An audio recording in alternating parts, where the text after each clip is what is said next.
Good morning students. तो आज की क्लास में हम आपका कल का जो ऑनलाइन क्वेश्चन एग्जाम हुआ था, ऑनलाइन एग्जाम हुआ था फिजिक्स का, वही पेपर हम पूरा डिस्कस करने वाले हैं। Okay, so as you all know that there were around 30 questions and each questions were objective type which is carrying 1 marks. Okay, तो सभी क्वेश्चंस जो थे आपको वो ऑब्जेक्टिव टाइप थे और सभी क्वेश्चन 1 मार्क्स के थे आपके। ओके, तो अभी without any delay let us start the paper. तो पहला जो फर्स्ट जो क्वेश्चन आपको दिया हुआ था वो क्या था कि which of the following is a derived unit. तो आपको पूछा था कि इनमें से कौन सी ड्राइव्ड यूनिट होती है। तो मैंने आपको ऑलरेडी बताया हुआ है कि यूनिट डायमेंशन चैप्टर जब हमने स्टार्ट किया था कि there are 7 fundamental quantities and apart from that whatever the quantities is there which exist in this world is a derived quantity. Okay, तो ड्राइव्ड क्वांटिटी क्या होती है कि ड्राइव्ड क्वांटिटी हमारी बनती है किससे, फंडामेंटल क्वांटिटीज का यूज करते हुए बनती है। तो जो हमारी 7 फंडामेंटल क्वांटिटीज होती हैं, अगर इन्हीं को मैं मल्टीप्लाई या डिवीजन करता हूं या इन्हीं का यूज करते हुए किसी भी तरह से हम जब इनका यूज करते हैं 7 फंडामेंटल क्वांटिटीज का, तो हम क्या बना सकते हैं, कोई भी ड्राइव्ड क्वांटिटीज बना सकते हैं। ओके, तो आपकी जो फंडामेंटल क्वांटिटीज क्या होती हैं, 7 होती हैं। और वो कौन कौन सी होती है, एक तो होती है आपकी क्या, मास, दूसरी length, third time, fourth temperature, fifth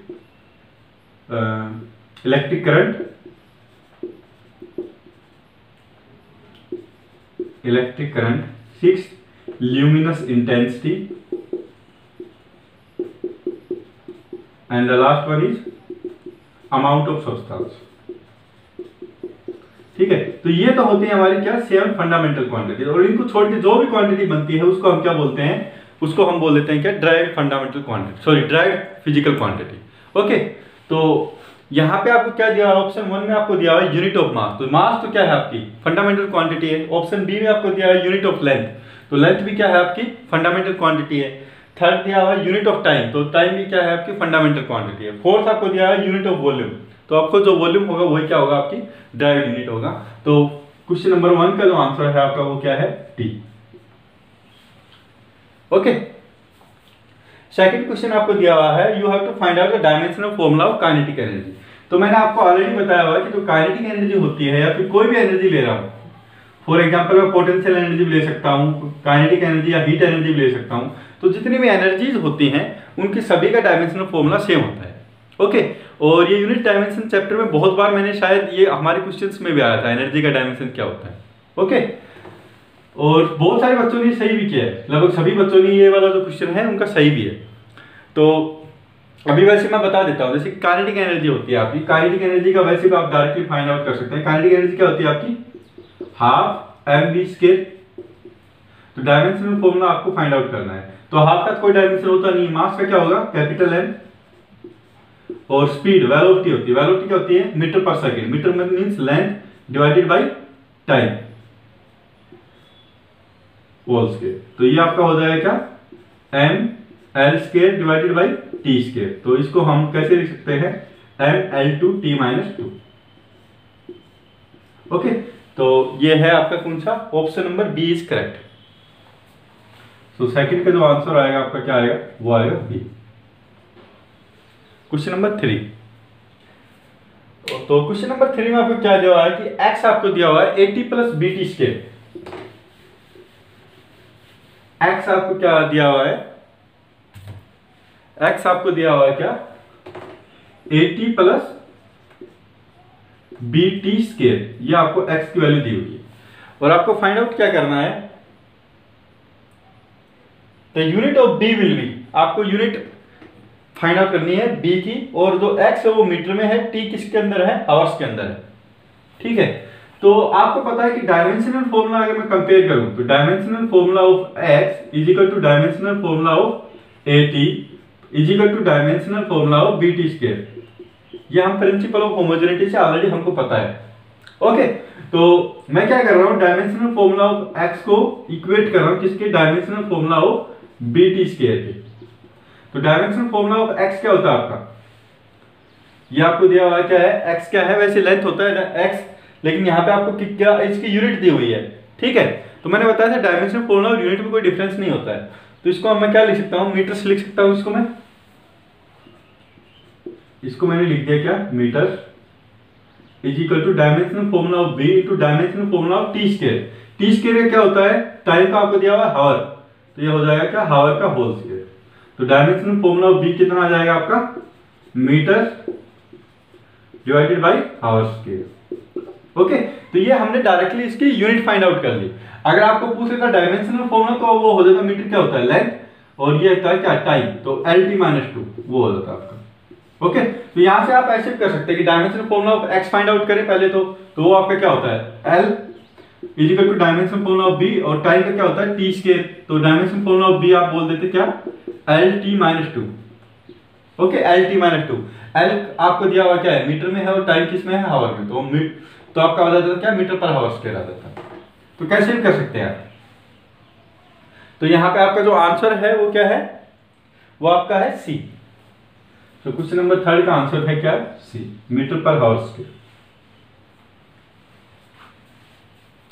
okay, question number 4,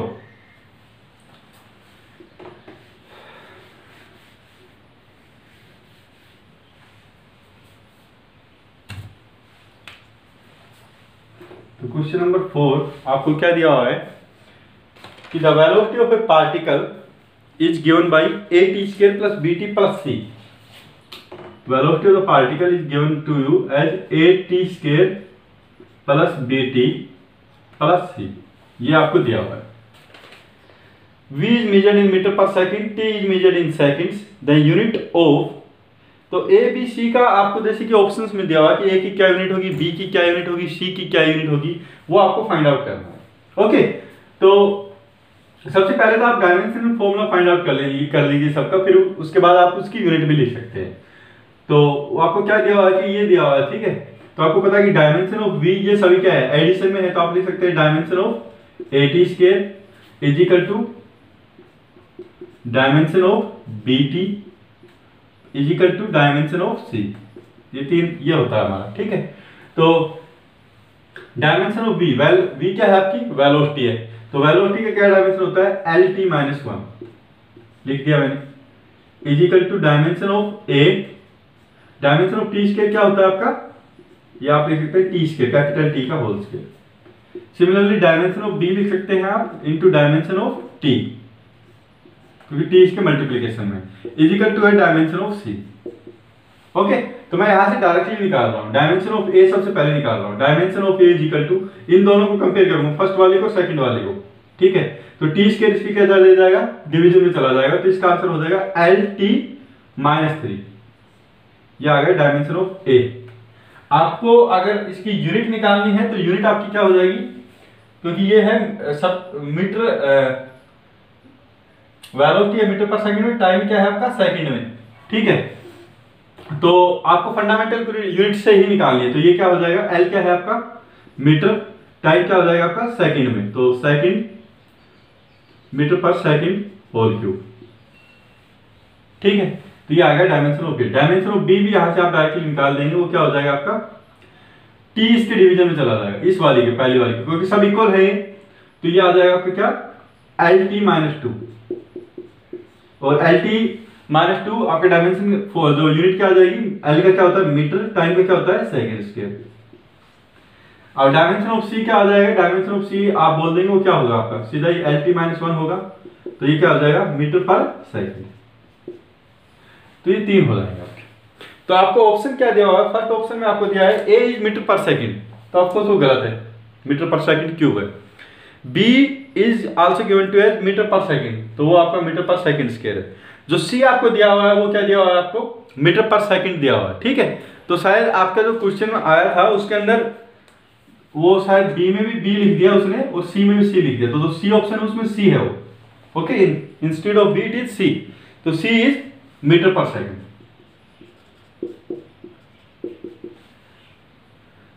okay, तो इसका आंसर क्या आएगा आपका, सी आएगा।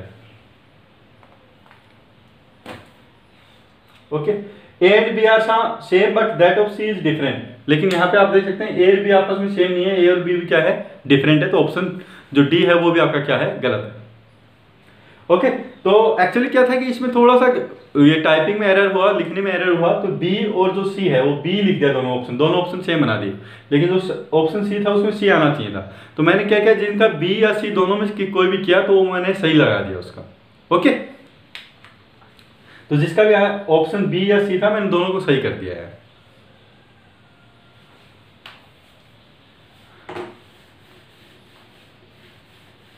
तो इसका वैसे करेक्ट आंसर क्या था आपका, सी था, फोर्थ का। Question number 5। ओके, इसमें आपको कन्वर्ट करना था, how many ergs are equal to 1 joule. एक जूल में कितने आर्क्स होते हैं वो आपको बताना था। तो आपको तो पता है कि जूल या आर्क ये किसकी एनर्जी होती है, ये यूनिट होती है किसकी, ये यूनिट होती है किसकी, हमारी एनर्जी की। ठीक है, जूल आपको पता है कि एनर्जी को नापने के लिए हम यूज करते हैं। तो जूल होती है वो हमारी एसआई यूनिट होती है, और जो आर्क होती है वो हमारी क्या होती है, सीजीएस यूनिट होती है। ओके, तो एक जूल में आपको बताना था कि कितने आर्क होते हैं। तो वन, पहले तो डायमेंशनल फॉर्मूला ऑफ एनर्जी लिख लेते हैं। डायमेंशनल फॉर्मूला जो एनर्जी का होता है वो क्या होता है हमारा, NL2T-2। ठीक है, ये होता है हमारा डायमेंशनल फॉर्मूला ऑफ एनर्जी। तो आपको निकालना क्या था कि 1 जूल में कितने आर्ग होते हैं हमारे। ठीक है, how many ergs are equal to 1 joule. तो 1 जूल इज इक्वल टू, लक्ष्य आप बोल दीजिए कि n आर्ग्स होते हैं, n की वैल्यू आपको निकालनी है। तो जूल तो क्या है आपकी एसआई यूनिट है। एसआई यूनिट में मास किस में नापते हैं आप, किलोग्राम में, लेंथ किस में नापेंगे आप, मीटर में, तो मीटर का होल स्क्वायर, टाइम किस में नापेंगे आप, सेकंड में, सेकंड का पावर -2। ठीक है, तो एसआई सिस्टम में मैंने लिख दी, इनटू में आगे क्या है इसके 1 है, is equal to n r क्या है, सीजीएस यूनिट है। तो मास को किस में नापते हैं, सीजीएस यूनिट में।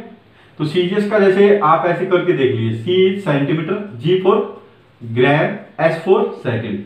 तो इसका मतलब लेंथ को किस में नापेंगे आप, सेंटीमीटर में।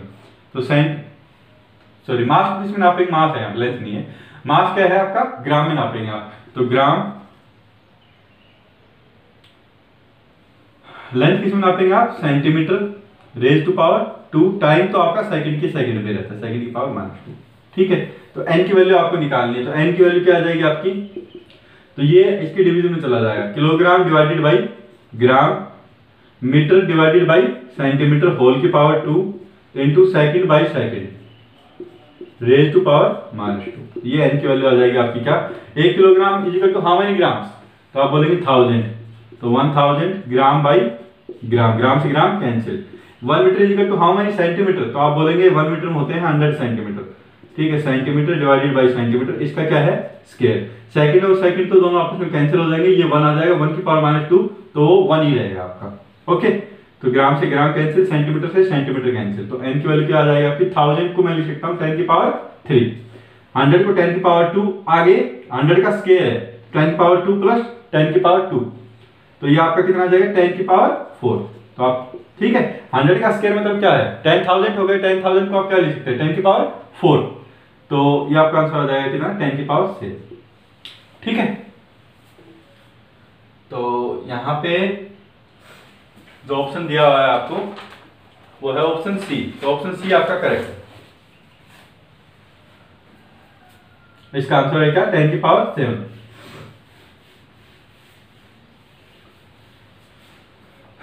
फिफ्थ का आपका आंसर आएगा क्या, सी।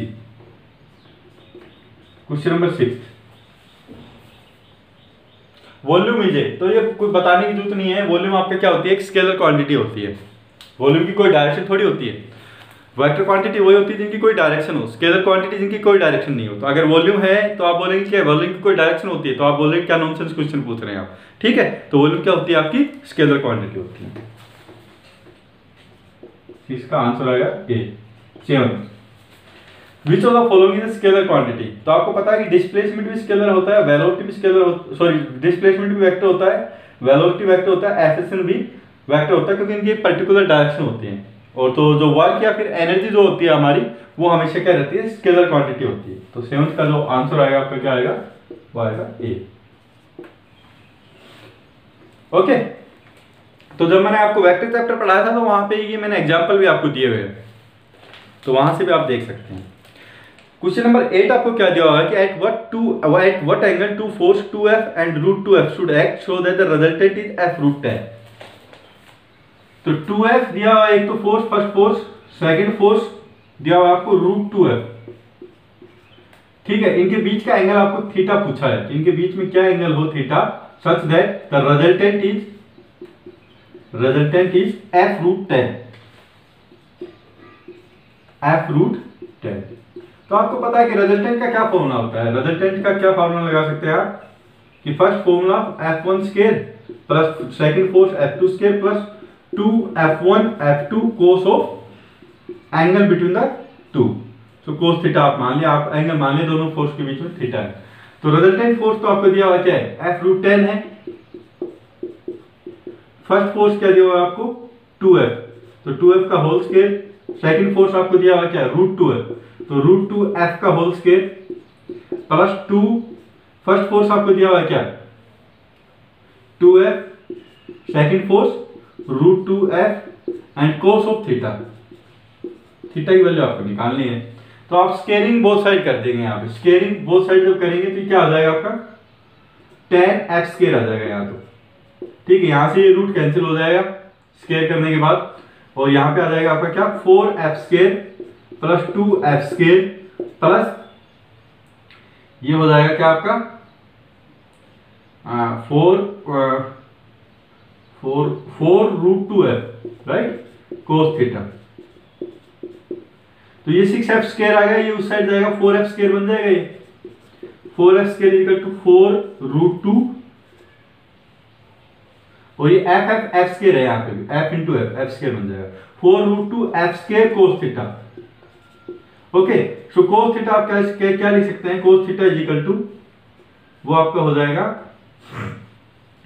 f स्क्वायर से f स्क्वायर कैंसिल, 4 से 4 कैंसिल, 4f स्क्वायर से 4f स्क्वायर कैंसिल हो जाएगा, ये आपका आ जाएगा 1/√2 सीधा, और थीटा की वैल्यू आ जाएगी आपकी, आपको पता है 1/√2 किस पे होती है 45 डिग्री पे होती है। तो 45 degree will be your answer. Okay, so option A is correct.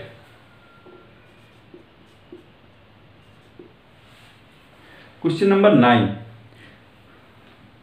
ठीक है, minimum number of vectors of unequal magnitude required to produce a zero resultant is. पहली चीज तो क्या दी हुई है कि कितने फोर्स होने चाहिए मिनिमम, ठीक है, और उनका मैग्नीट्यूड इक्वल नहीं है, मैग्नीट्यूड क्या है डिफरेंट है, such that the net force is 0। तो आपको पता है कि अगर कोई किसी भी पार्टिकल के ऊपर, किसी भी बॉडी के ऊपर अगर एक फोर्स इस साइड में लग रहा है,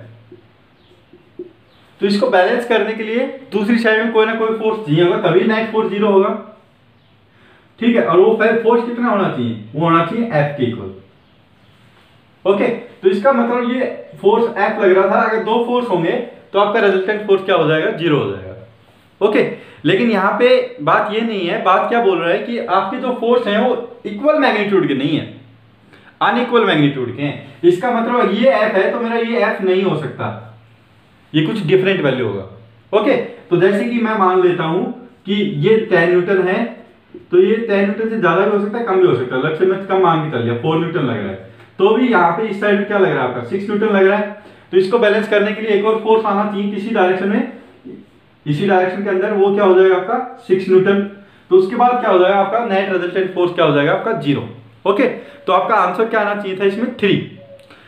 ठीक है, तो यहाँ पे भी जैसे प्रिंटिंग मिस्टेक हुआ है, 9 वो एक्चुअली लिखा 3 था, वो 9 के जैसे लग रहा है आपका, वो लिखा 3 है, वो लग कैसा रहा है, वो 9 के जैसे लग रहा है आपका। ठीक है, तो ऑप्शन बी करेक्ट है। तो इस क्वेश्चन का मैंने क्या किया, किसी को मार्क्स नहीं दिया है इस क्वेश्चन का।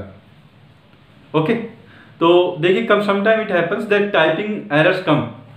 तो यहाँ पे जैसे लिखने में कुछ मिस्टेक हुआ है, एक या दो क्वेश्चन के अंदर मिस्टेक हुआ है, तो एक क्वेश्चन का तो मैंने सभी को मार्क्स दे दिया है। ठीक है, सेकंड वाले क्वेश्चन का मैंने किसी को मार्क्स नहीं दिया है, तो ऐसा नहीं है कि किसी को दे दिया किसी को नहीं दिया, वो किसी बच्चे को मार्क्स नहीं मिला उस क्वेश्चन का। ओके, तो आप थोड़ा एक दो क्वेश्चन में एडजस्ट कर लीजिए ऐसे। ठीक है, तो जो मेन मोटिव होना चाहिए वो आपका सीखना होना चाहिए यहाँ पे। ठीक है, पेपर वगैरह जैसे वगैरह हम जो लेते हैं उसका मेन मोटिव यही है कि आपको कुछ सिखा पाएं, कुछ नई चीज आप ग्रैब कर पाए। ओके, तो ये होता है कि कई बार कुछ टाइपिंग एरर आ जाता है, क्वेश्चन में कुछ एरर होता है, ये बहुत बार होता है। आप कंपटीशन एग्जाम में किसी में भी जाएंगे तो आप ईच ईयर ऐसा होता है कि 1 या 2 क्वेश्चन में कुछ ना कुछ गड़बड़ रहती है। ओके, तो आपको कभी भी ऐसा नहीं करना है कि कोई क्वेश्चन, जैसे सपोज कर लीजिए कि आपको कोई क्वेश्चन पता है कि आता है आपका आंसर, ठीक है, आपको पता है कि कैसे करना है उसको, ठीक है, आपका कुछ आंसर आ गया, आपने चारों ऑप्शंस में मैच किया, आपको लगा कि कोई भी ऑप्शन मैच नहीं हो रहा है, ठीक है, तो आप क्या करेंगे, एक बार फिर से अच्छे से देखेंगे उस क्वेश्चन को, ठीक है, कि हो सकता है कि कहीं पे कुछ कैलकुलेशन में मिस्टेक हो गया हो, फिर भी आपने देखा कि उसमें क्वेश्चन में नहीं आ रहा, वो का सेम, आपका आंसर सेम आ रहा है और चारों ऑप्शन में नहीं मिल रहा है, ठीक है, तो आपको क्या करना है, उस क्वेश्चन पे बैठे नहीं रहना है, आपको क्वेश्चन स्किप करके आगे चल देना है।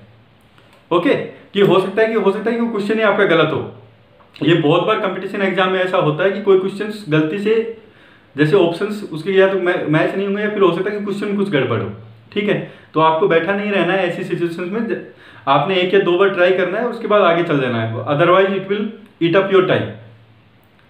ओके, तो ऐसी चीजें अगर आपके आती हैं क्वेश्चन पेपर में, 1 या 2 क्वेश्चन में ऐसे कभी आता है, तो आपको जस्ट 1 या 2 बार देख के उसके बाद अगले क्वेश्चन पे चल देना है।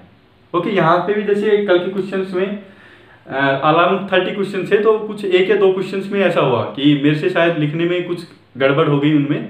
ओके, कि बी की जगह जैसे मैंने एक क्वेश्चन बताया था सी हो गया, और इस क्वेश्चन में भी जैसे 3 की जगह वो 9 दिख रहा है आपको। ओके, तो इस क्वेश्चन का भी मैंने किसी को मार्क्स नहीं दिया है। ओके, तो वो सभी बच्चों के लिए सेम है वो चीज। ओके, तो ऐसी चीजें आ जाती हैं आपके, कभी भी परफेक्ट पेपर शायद ही बनता है, बिल्कुल परफेक्ट पेपर, क्योंकि उसको फिर 2 या 3 बार वेरीफाई करना पड़ता है, तो कभी भी आप जितना थोड़ा बहुत एडजस्ट कर लीजिए कि 1-2 क्वेश्चन ऊपर नीचे हो जाते हैं आपके। Okay,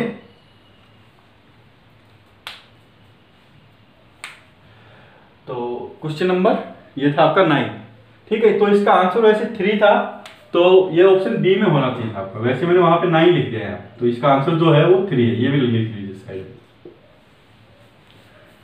question number 10, the unit vector along I cap plus J cap is. तो यूनिट वेक्टर को मैंने आपको ऑलरेडी बताया हुआ डेफिनेशन यूनिट वेक्टर की क्या होती है।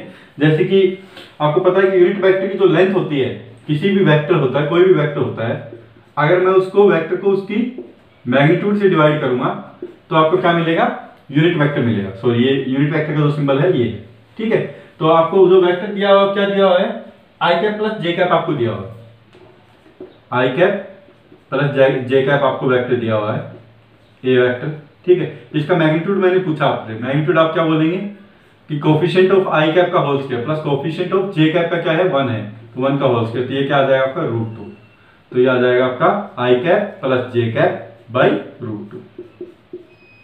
ओके, तो आपका जो आंसर है वो है क्या, सी है।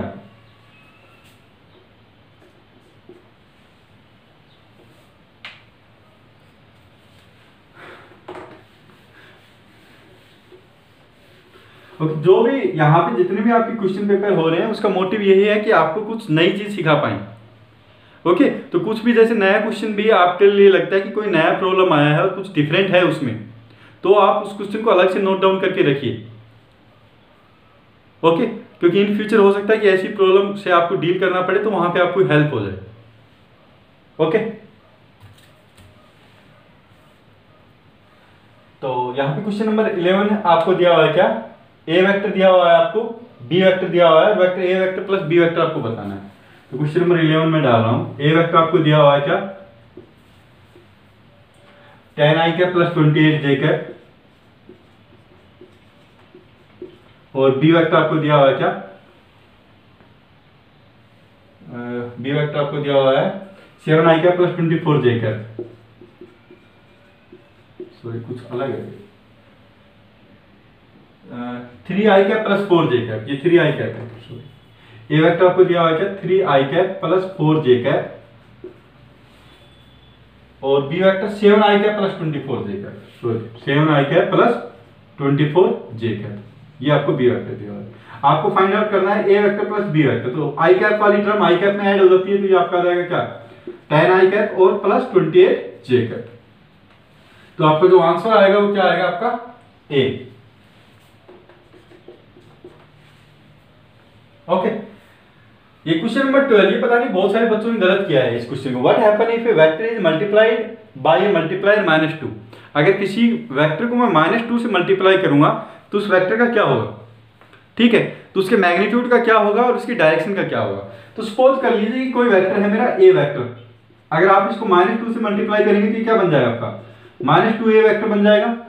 तो अभी जैसे इसको मैं ग्राफिकली एक बार ड्रा करके बताता हूं आपको।